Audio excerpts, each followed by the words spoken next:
حضرت نظام الدین اولیاء کے جو خاص مرید ہیں حضرت امیر خسرو، ان کا ایک بڑا خوبصورت واقعہ بھی ہے خوشبو کے اوپر۔ کہتے ہیں کہ ایک شخص تھا، وہ حضرت نظام الدین اولیاء محبوب الہی کی بارگاہ میں آیا اور اس نیت سے آیا کہ کوئی ذاتی اسے غرض تھی، آپ سخی گھرانے سے میری مدد کیجیے۔ اچھا، بزرگوں کے ہاں تو یہ ہے کہ وہ نہ جمع ہے، نہ طمع ہے، نہ منع ہے، ٹھیک ہے۔ جو اصل بزرگ ہیں، جو اللہ والے تھے، وہ نہ جمع کرتے تھے، نہ کسی کے آگے خواہش کرتے تھے، نہ ہاتھ پھیلاتے تھے۔ آ گیا تو دے دیا، نہیں آیا تو بیٹھ گئے، جو آیا پک گیا تقسیم کر دیا۔ جو اللہ والے تھے وہ مانگتے نہیں تھے کبھی، نہ کسی دنیا دار کے در پہ جا کے سوال کرتے تھے۔ ہاں، دنیا دار ان کے در پہ، مطلب کسی فقیر نے فقیری چھوڑ کے بادشاہی اختیار نہیں کی، بادشاہوں نے بادشاہی چھوڑ کے تو فقیری اختیار کی۔ اور یہ فرق ہے بھکاری میں اور فقیر میں۔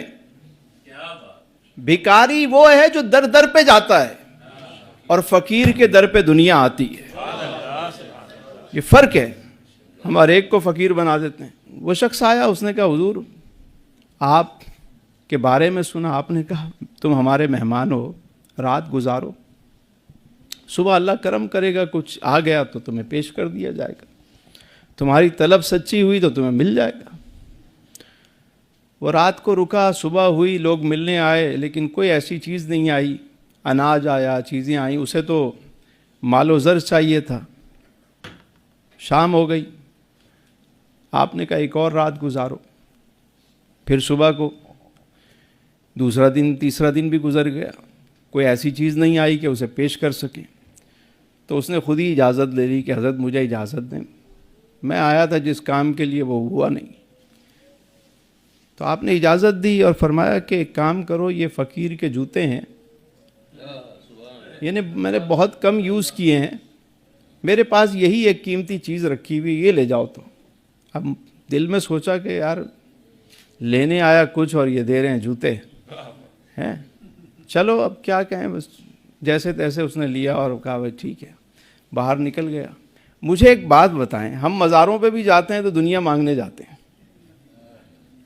کوئی دنیا کے لیے جا رہا ہے، کوئی اس کے لیے جا رہا ہے، بھائی کیوں جا رہے ہو وہاں پہ؟ کیوں؟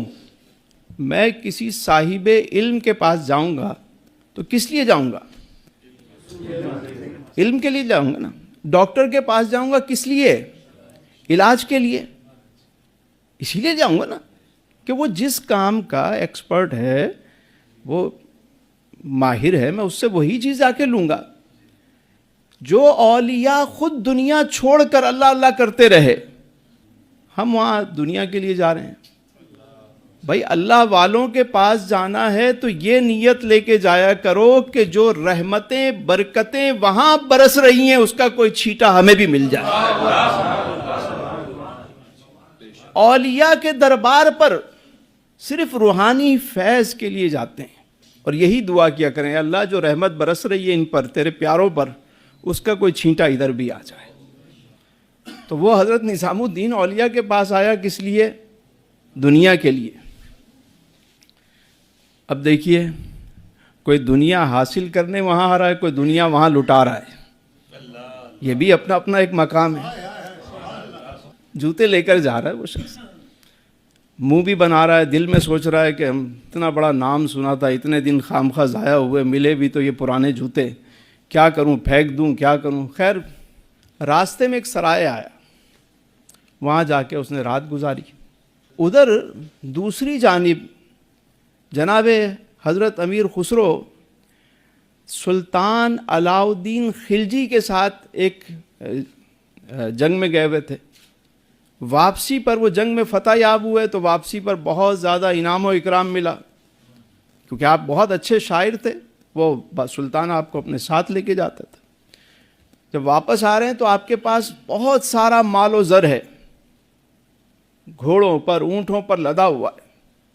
آپ وہیں جب اس مقام سے گزرے جہاں وہ مسافر سو رہا تھا تو جیسے ہی اس کے قریب پہنچے تو کہتے ہیں بوئے مرشد بوئے مرشد، مجھے تو میرے شیخ کی خوشبو آ رہی ہے۔ کیا کہتے ہیں؟ اب یہ ہے روحانی تعلق، کہ اگر آپ کو واقعی کسی سے محبت ہے نا، اب تو یہ بات ڈی این اے نے بھی ثابت کر دی کہ ہر باڈی کی خوشبو جدا ہے، ہر باڈی کی خوشبو جدا ہے۔ یہ جو ہمیں محبت ہوتی ہے نا کسی سے، اس کی خوشبو سے محبت ہوتی ہے، تو وہ خوشبو آپ کو محسوس ہوگی۔ اگر کسی سے بھی آپ کا تعلق ہے، اپنے حضور کے ساتھ آپ کا تعلق جڑ جائے تو آپ بھی جھوم کر کہیں گے کہ ان کی مہک نے دل کے غنچے کھلا دیے ہیں، جس راہ چل دیے ہیں کوچے بسا دیے۔ تو وہ کہنے لگے کہ بوئے مرشد، مجھے میرے شیخ کی خوشبو آ رہی ہے۔ تو دیکھا کہ سرائے بند ہے، رات کا وقت ہے، اٹھایا، اس کے مالک کو پوچھا کہ شیخ تو نہیں آئے ہوئے؟ اس نے کہا بھائی میں تو کسی شیخ کو نہیں جانتا، یہاں تو کوئی شیخ نہیں آیا۔ کہا کوئی بندہ؟ نے کہا ایک مسافر ہے، وہ سو رہا ہے۔ آپ اس کے پاس پہنچے، اس کو اٹھایا، کہا یہ بتاؤ کہاں سے آ رہے ہو؟ اس نے کہا دہلی سے آ رہا ہوں۔ کہاں گئے تھے؟ کہا میں حضرت نظام الدین اولیاء کے پاس گیا تھا، یہ سننا تھا کہ آپ فوراً ان کے قدموں میں بیٹھ گئے۔ کہنے لگے کہ مجھے میرے شیخ کی خوشبو آ رہی ہے، یہ بتاؤ کہ میرے شیخ کی کون سی شے تمہارے پاس ہے؟ کیا لینے گئے تھے؟ کہا لینے کیا گئے تھے میاں، بڑا نام سنا، دیا کیا یہ پرانے جوتے، اب میں کیا کروں، سر پہ ماروں، اپنے ماروں، کس کے ماروں؟ تو آپ نے فرمایا کہاں ہیں وہ جوتے، وہ پاپوش کہاں ہیں؟ کہا جی یہ رہے۔ اس نے ایک کپڑے میں تھے، نکال کے دیے، آپ نے لے کر اپنے سر پہ رکھے اور فرمایا میاں ایک سودا کرتے ہو میرے ساتھ؟ اس نے کہا کیا چاہتے ہو آپ؟ کہا یہ جوتے مجھے دے دو اور باہر جو گھوڑوں پر جتنا مال لدا ہے وہ سارا تم لے لو۔ وہ کہنے لگا ایک تو انہوں نے مذاق کیا میرے ساتھ، دوسرا مذاق آپ کر رہے ہو، کیوں ایسی بات کر رہے ہو، کیوں میرا دل توڑنا چاہتے ہو؟ دل نہیں توڑ رہا، میں تو یہ عرض کر رہا ہوں کہ یہ سودا قبول ہے۔ اس نے کہا اگر یہ بات سچ ہے تو میں کیسے انکار کر سکتا ہوں؟ فرمایا سب لے لو، یہ میرے شیخ کے جوتے مجھے دے دو۔ دیے اور اس کو اپنے عمامے میں باندھا، سر پہ یوں ہاتھ رکھا اور جھومتے ہوئے جو ہے نا دہلی کی طرف روانہ ہو گئے۔ جب دہلی میں پہنچتے ہیں تو حضرت نظام الدین اولیاء رحمۃ اللہ علیہ دروازے پر انتظار کر رہے ہیں۔ جیسے ہی جناب امیر خسرو کو دیکھتے ہیں تو دور ہی سے کہتے ہیں کہ خسرو بڑا سستا سودا کیا ہے، تو بڑا سستا سودا کیا ہے۔ اب دیکھیے کسی کے لیے وہ دنیا کی اہمیت ہے اور کسی کے لیے نسبت کی اہمیت ہے۔ یہ ساری بہاریں برکتیں نسبتوں کی ہیں، نسبت جڑ جائے کام بن جاتا ہے۔